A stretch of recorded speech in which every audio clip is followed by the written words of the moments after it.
Yo, what's good? I'm Euris G, and the G stands for Go Tell Your Mama I Got a New Video. And this is Euris G Reviews Everything, where I spend my time telling you what you should and shouldn't waste your time on.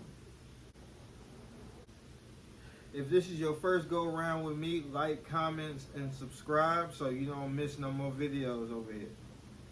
Guns Akimbo is a movie starring Daniel Radcliffe and Samara Weaver as Miles Harris and Nix. It's written and directed by Jason Lee Houghton and produced by Occupant Entertainment. The word Akimbo is a combat technique where you use a weapon with two hands. The word Akimbo is a technique where two guns are used, one in each hand. Guns Akimbo, two guns.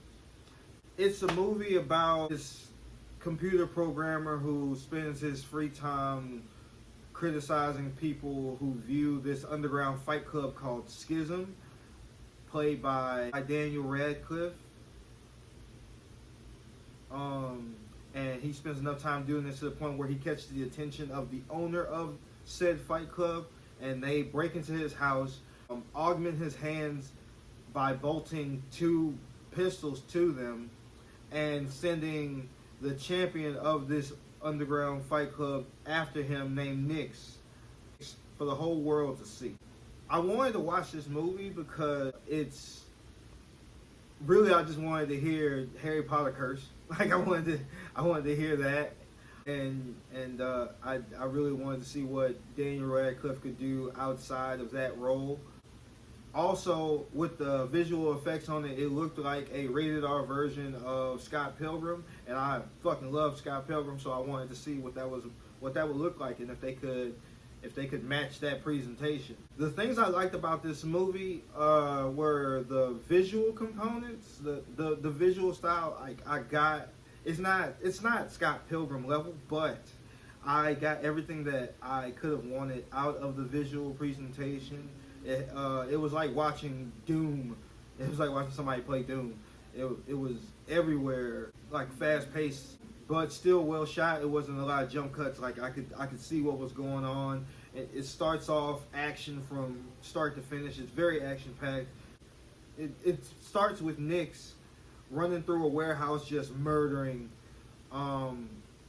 like 20, 30 dudes. Like she's unstoppable basically. And she can't miss until it gets to the main character Miles. Then she just can't seem to fucking hit him. But you have to suspend your disbelief for that. Nix is my favorite part, like my favorite aspect of this movie. Like everything that she says is funny as shit. Like she actually outshines Daniel Radcliffe in her role as Nix, even though she has half the dialogue. Hers is more potent. And she's basically like a Terminator. Like unless it's Miles Harris, she does not miss at all, and she's pretty much unstoppable when she gets her hands on some cocaine, and she gets her hands on a lot of cocaine in this movie. The soundtrack was exceptional. Like I've never heard a Sugar Hill Gang song fit so well into a movie. I really like that, the soundtrack for this movie.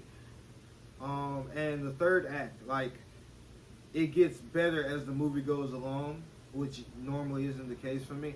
In the movies that I pick, they usually tend to sputter out towards the end, but this one was incredible. But that also leads me to my first con of the movie. Like, the first thing I didn't like about the movie is that it does not stick to the ending. Like, everything is great all the way up until the last 10 minutes of the movie. And then it's just like, oh, like, that's what y'all chose to do. Okay, man. Like it doesn't undo the entire movie, but I was let down by the ending. It was very anticlimactic for the movie that they had given us for the entire runtime. Also, it does seem to go on for a little bit longer than it should. Like they could have cut like 15, 20 minutes of the movie out, and it did lag somewhere in between the middle of the second act and the beginning of the third. But once you get past that little lull, the action picks right back up. and I would like to think that that was necessary to give us that last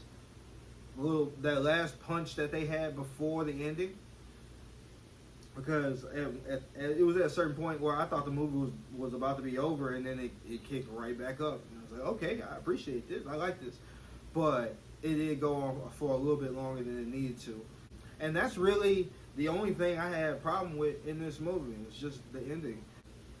It was action from start to finish.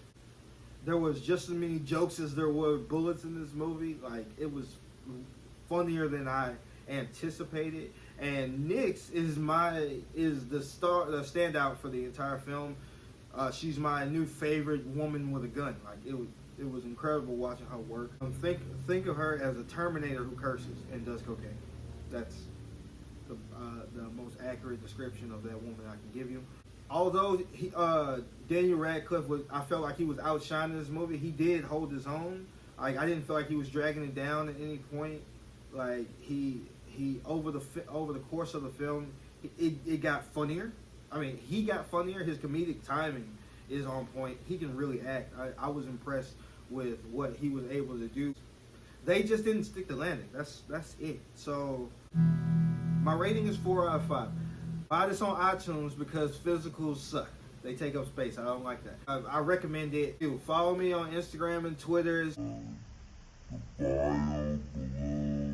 Check out my review for Coffee and Kareem that I just put up, and be on the lookout for my next one real soon. Y'all be easy.